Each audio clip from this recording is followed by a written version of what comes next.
Hello, ladies and gentlemen, and welcome back. Today we are going to be reading through Matthew 22, 23, and 24. As always, let us pray. Lord, we ask that you'll be with us as we read through your word. We ask that you will help us, guard us, and keep us safe. Lead us in your will and in your way, and enlighten upon our minds what you have for us. Matthew 22. Jesus answered and spoke to them again in parables, saying, The kingdom of heaven is like a certain king, who made a wedding feast for his son, and sent out his servants to call those who were invited to the wedding feast, but they would not come. Again he said to other servants, saying, Tell those who are invited, Behold, I have prepared my dinner. My cattle and my fatlings are killed, and all things are ready. Come to the wedding feast. But they made light of it, and went their ways, one to his own farm, another to his merchandise, and the rest grabbed his servants, treated them shamefully, and killed them. When the king heard that, he was very angry, and sent his armies, destroyed those murderers, and burnt their city. Then he said to his servants, The wedding is ready, but those who were invited weren't worthy. Go therefore to the intersections of the highways, and as many as you may find, invite to the wedding feast. Those servants went out into the highways and gathered together as many as they found, both bad and good. The wedding was filled with guests. But when the king came in to see the guests, he saw a man who didn't have on wedding clothing. And he said to him, Friend, how did you come in here not wearing wedding clothing? He was speechless. Then the king said to the servants, Bind him hand and foot. Take him away and throw him into the outer darkness. That is where the weeping and grinding of teeth will be. For many are called, but few are chosen. Then the Pharisees went and took counsel how they might entrap him in his talk.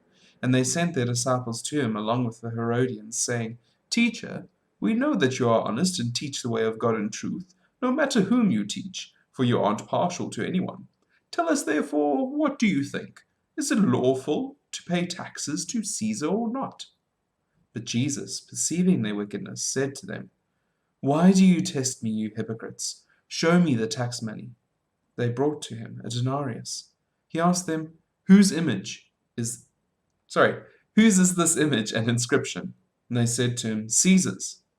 Then he said to them, Give therefore to Caesar the things that are Caesar's, and to God the things that are God's. When they heard it, they marveled, and they left him and went away. On that day, Sadducees, those who say there is no resurrection, came to him. They asked him, saying, Teacher, if Moses said, If a man dies having no children, his brother shall marry his wife and raise up offspring for his brother. Now there were with us 7 brothers. The first married and died, and having no offspring, left his wife to his brother. In the same way the second also, and the third, to the 7th. After them all the woman died. In the resurrection, therefore, whose wife shall she be of the 7th? For they all had her. But Jesus answered them, You are mistaken, not knowing the Scriptures nor the power of God. For in the resurrection they neither marry nor are given in marriage, but are like God's angels in heaven. But concerning the resurrection of the dead, haven't you read that which was spoken to you by God, saying, I am the God of Abraham, the God of Isaac, and the God of Jacob? God is not the God of the dead, but of the living. And this is a very important thing for us to remember as Christians. For us there is no death. There is parting for a time as our loved ones go on to another plane. But for us, death holds no sting. Jesus said to him, When the multitudes heard it, they were astonished at his teaching. But the Pharisees, when they heard that he had silenced the Sadducees, gathered themselves together. One of them, a lawyer, asked him a question, testing him. Teacher, which is the greatest commandment in the law? Jesus said to him, You shall love the Lord God with all your heart, with all your soul, and with all your mind. Deuteronomy 6:5. This is the first and great commandment. And second, likewise, is this, You shall love your neighbor as yourself. Leviticus 19:18. The whole law and prophets depend on these 2 commandments. Now, while the Pharisees were gathered together, Jesus asked them a question, saying, What do you think of the Christ? Whose son is he? They said to him, Of David. He said to them, Then how does David in the Spirit call him Lord, saying, The Lord said to my Lord, Sit at my right hand, until I make your enemies a footstool for your feet? Psalms 110:1. If then David calls him Lord, how is he his son? No one was able to answer him with a word, neither did any man dare to ask him any more questions from that day forward. Matthew 23. Then Jesus spoke to the multitudes and to his disciples, saying, The scribes and the Pharisees sit on Moses' seat. All things, therefore, whatever they tell you to observe and do. But don't do their works, for they say and don't do. For they bind heavy burdens that are grievous to be borne, and lay them on men's shoulders, but they themselves will not lift a finger to help them. But they do all their works to be seen by men, and they make their phylacteries broad and enlarge the fringes of their garments. They love the place of honor at feasts, the best seats in the synagogues, the salutations in the marketplaces, and to be called Rabbi, Rabbi by men.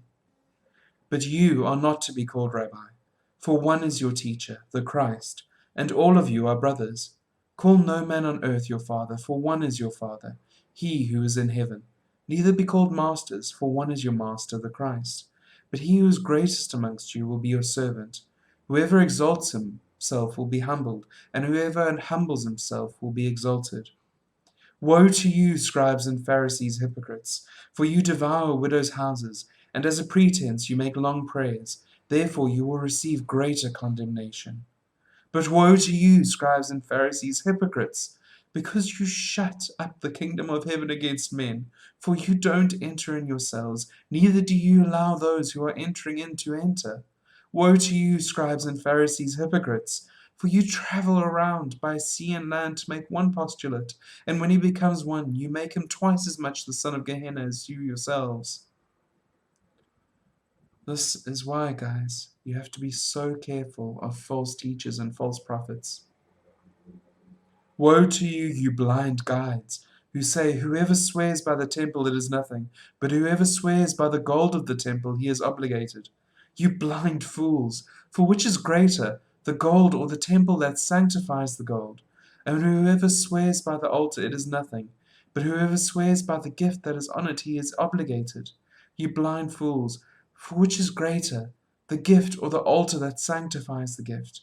He therefore who swears by the altar swears by it, and by everything on it. And who swears by the temple swears by it, and by him who has been living in it. And who swears by heaven swears by the throne of God, and who sits on it. Woe to you, scribes and Pharisees, hypocrite! For you tithe mint, dill, and cumin, and have left undone the weightier matters of the law, justice, mercy, and faith. But you ought to have done these, and not to have left the other undone. You blind guides, who strain at a gnat and swallow a camel. Woe to you, scribes and Pharisees, hypocrites! For you clean the outside of the cup and of the platter, but within they are full of extortion and unrighteousness. You blind Pharisee, first clean the inside of the cup and of the platter, that its outside may become clean also. Woe to you, scribes and Pharisees, hypocrites! For you are like whitened tombs, which outwardly appear beautiful, but inwardly are full of dead men's bones and of all uncleanness. Even so you also outwardly appear righteous to men, but inwardly you are full of hypocrisy and iniquity. Woe to you, scribes and Pharisees, hypocrites! For you build the tombs of the prophets and decorate the tombs of the righteous, and say, if we had lived in the days of our fathers, we wouldn't have been partakers with them in the blood of the prophets. Therefore you testify to yourselves that you are children of those who killed the prophets. Fill up, then, the measure of your fathers. You serpents, you offspring of vipers, how will you escape the judgment of Gehenna? Therefore, behold, I send to you prophets, wise men, and scribes. Some of them you will kill and crucify, and some of them you will scourge in your synagogues and persecute from city to city, that on you may come all the righteous blood shed on the earth, from the blood of righteous Abel to the blood of Zacharias, son of Barachiah, whom you killed between the sanctuary and the altar. Most certainly, I tell you, all these things will come upon this generation. Jerusalem, Jerusalem, who kills the prophets and stones those who are sent to her. How often I would have gathered your children together, even as a hen gathers her chicks under her wings, and you would not. Behold, your house is left to you desolate. For I tell you, you will not see me from now on until you say, Blessed is he who comes in the name of the Lord. Matthew 24. Jesus went out from the temple and was going on his way. His disciples came to him to show him the buildings of the temple. But he answered them, "You see all these things, don't you? Most certainly I tell you, there will not be left here one standing on another that will not be thrown down." As he sat on the Mount of Olives, the disciples came to him privately, saying, "Tell us, when will these things be? What is the sign of your coming and of the end of the age?" Jesus answered them, "Be careful that no one leads you astray. For many will come in my name, saying, 'I am the Christ,' and will lead many astray. You will hear of wars and rumors of war. See that you aren't troubled, for all of this must happen, but the end is not yet." And this is very pertinent in our time, guys, with wars and rumors of World War III about to begin. We must see that we must not be troubled, for the end is not yet. For nation will rise against nation, and kingdom against kingdom, and there will be famines, plagues, and earthquakes in various places. But all of these things are the beginning of birth pains. Then they will deliver you up to oppression and kill you. You will be hated by all the nations for my name's sake. Then many will stumble, and will deliver up one another, and will hate one another. Many false prophets will arise, and lead many astray, because iniquity will be multiplied, and the love of many will grow cold. But he who will endures to the end will be saved. This good news of the kingdom will be preached in the whole world for a testimony to all the nations, and then the end will come.